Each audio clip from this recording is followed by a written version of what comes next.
Assalaamu calaykum waraxmatullaahi wabarakaatu dhegeystayaasha iyo daawadayaasha qiimaha iyo qadarinta inaga mudan mar kale kusoo dhawaada kororsa aqoon channel oo aad aalaba uga barateen inuu idin soo gudbiyo casharada chemistryga iyo biologyga.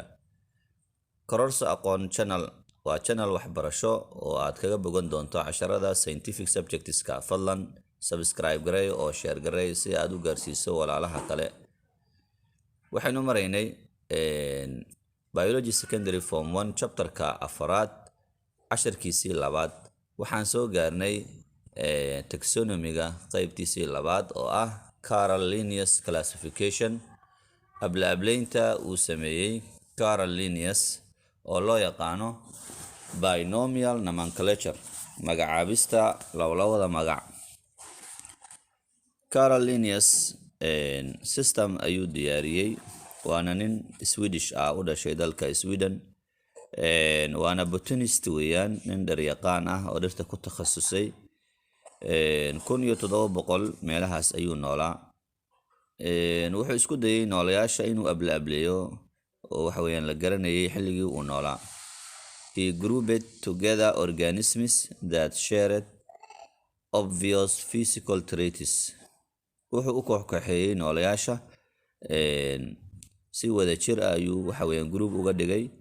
Waa noolayaasha leh waxa weeyaan sifooyin oo ay ka sameeyeen xagga muuqaalka. Noolayaasha uu isiri kuwaan wallahi xagga muuqaalka waxa weeyaan waa isku mid, sidaas ayuu u kooxeeyay. Wuxuu isticmaalay similarities of physical traits wax la yiraahdo, sida number of legs, tirada lugaha. Xayawaankan imisa lug buu leeyahay, kana imisa lug buu leeyahay, imisa lugood buu leeyahay, qaabkaas buu u habeeyey. Shape of leaves, haddii dhir ay tahayna caleenta qaabkeedii, dhumuc miyay leedahay, ma ballaaran tahay, ma dhuuban tahay. Maadaama uu sidaa u habeeyey, waxaa loo yaqaanaa Carl Linnaeus waa father of taxonomy ayaa loo yaqaanaa, aabaha taxonomiga weeye. Yacni wax badan ayuu kusoo kordhiyey, xeerarkiisa ayaa la isticmaalaa ilaa iyo maanta.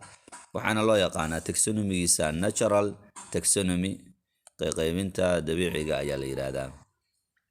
Linnaeus followed 3 main principles in his classification. Saddex xeer ayuu raacay. Waa midda koowaad, using Latin language. Wuxuu isticmaalay luqad Latini ah oo aan ahayn luqadda Englishka si aan loo bedelin darteed ayuuna u isticmaalay, maadaama uu ka rabo ablaableyn oo soconaysa waqti badan. Series of taxonomy. Wuxuu isticmaalay taxane ayuu isticmaalay oo xagga taxonomiga ah ayuu isticmaalay, oo mid weyn, mid ka sii yar, sidaas uu isticmaalay. Using the binomial system of nomenclature.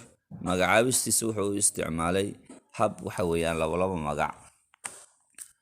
Waa kan sidaan ayuu u isticmaalay oo wuxuu sameeyey wax la yiraahdo kingdom, boqortooyo. Boqortooyada waxaa ka sii yar buu yiri phylum ama division, qaybin. Waxaa ka sii yar qaybtaas class, nooc. Waxaa ka sii yar buu yiri order, hab. Family, qoys. Genus, jinsi. Species, nooc ayuu u habeeyey. Noolayaasha marka ilaa 7daas waxa weeyaan ayuu siiyey, oo mid walba laba magaca markaas. Kingdom is boqortooyo, kingdom boqortooyo, hal boqortooyo. Kingdom haddaynu soo qaadano, this comprises similar phyla together. Waxay ka kooban tahay kingdom, boqortooyadu waa dhowr phyla oo isleh ayay ka kooban tahay. Dhowr phyla hadday aruuraan waxay sameynayaan kingdom, boqortooyo. Phylumkuna wuxuu ku sheegay ama divisionka, qaybinta, oo kingdomka ka sii yar, includes similar classes together. Waa dhowr classes oo isu tegay ayaa la yiraahdaa phylum. Haddii dhir ay tahayna division loo yaqaanaa. Class wuxuu ku sheegay the class comprises similar orders together. Dhowr order oo isu tegay waxay sameynayaan class, ay sameynayaan nooc bay sameynayaan. Order waa hab. One order comprises similar families together. Waa families ama qoysas isleh oo wada jira ayaa waxay ka kooban yihiin hal order.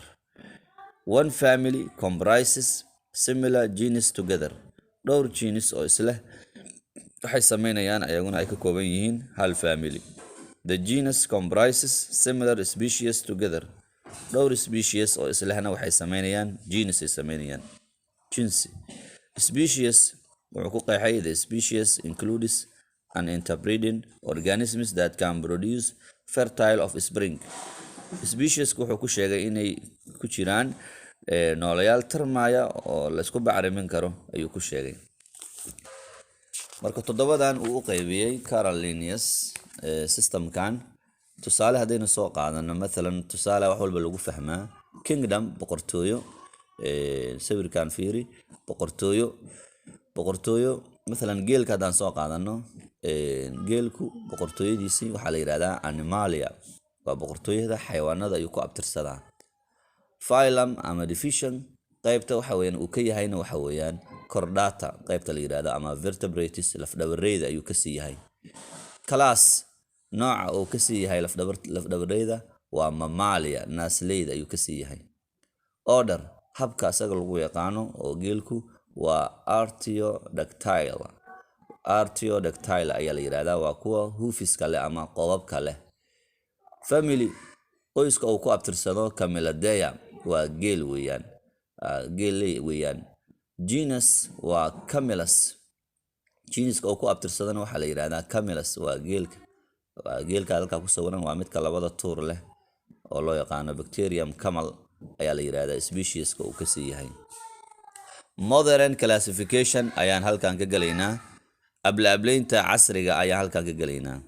Isbedel weyn ayaa lagu sameeyay Linnaeus systemka waxaa lagu soo daray hal taxon ama hal qayb ayaa lagu soo daray oo la yiraahdo domain wax la yiraahdo oo boqortooyo ka sii weyn waa boqortooyo dhameystiran baa la yiraahdaa domain waxaa lagu qeexaa is a taxon that is larger and more inclusive than the kingdom.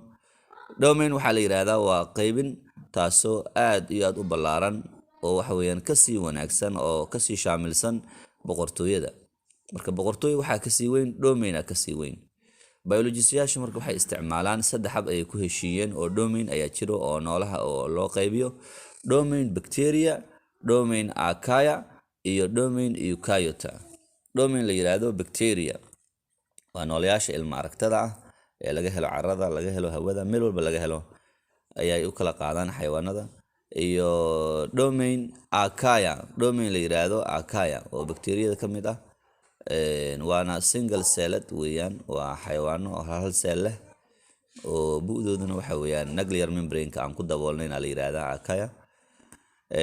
Domain eukaryote iyo domain la yiraahdo eukaryote waa noolayaasha cell nucleus leh cell nucleus-kooduna waxa weeyaan uu ku daboolan yahay uu ku daboolan yahay oo cellal badan leh. Both bacteria and archaea consist of single-celled prokaryotes.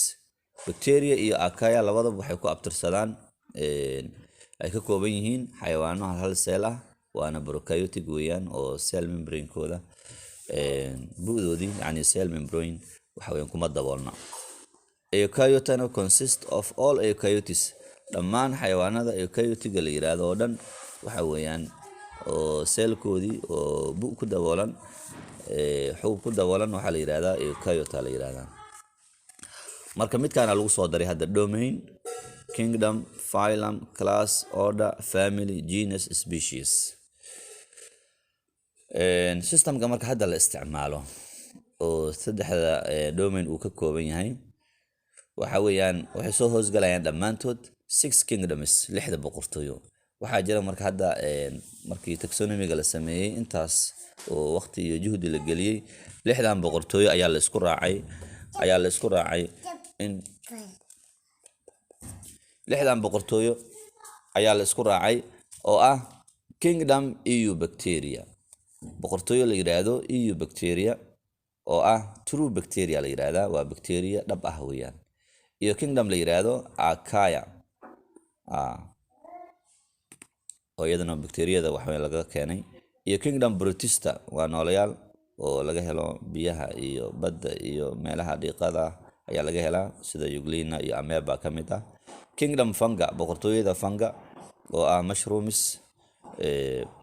barabuufta kamid ama bocoosha kamid ah yeast khamirada kamid ah bread molds iyo fungada la yiraahdo bread mold oo ka dhalata rootiga halaabay oo soo uray iyo kingdom Plantea boqortooyada Plantea oo ah waxay ka kooban tahay iyaduna mango way badan yihiin cambaha dhirta maize galeyda bee plant digirta kamid ah iyo kingdom la yiraahdo animalia oo xayawaanada ah oo ay ka kooban yihiin tapeworm gooryan qasabeedka bees shinnida human beings bani'aadanka hadeer markaynu soo koobno marka taxonomiga hadda la isticmaalo waa lixdaas boqortooyo oo ah kingdom iyo bacteria kingdom archaea kingdom protista kingdom funga kingdom Plantea kingdom animalia dhegeystayaal daawadayaal casharkeena maanta halkaas ayuu ku egyahay intaynu ku kulmi doono cashar la mid ah casharkan waxaan idinkaga tegayaa sidaas iyo nabadgelyo wassalaamu calaykum waraxmatullaahi wabarakaatuh fadlan sheer garay oo gaarsii walaalahaaga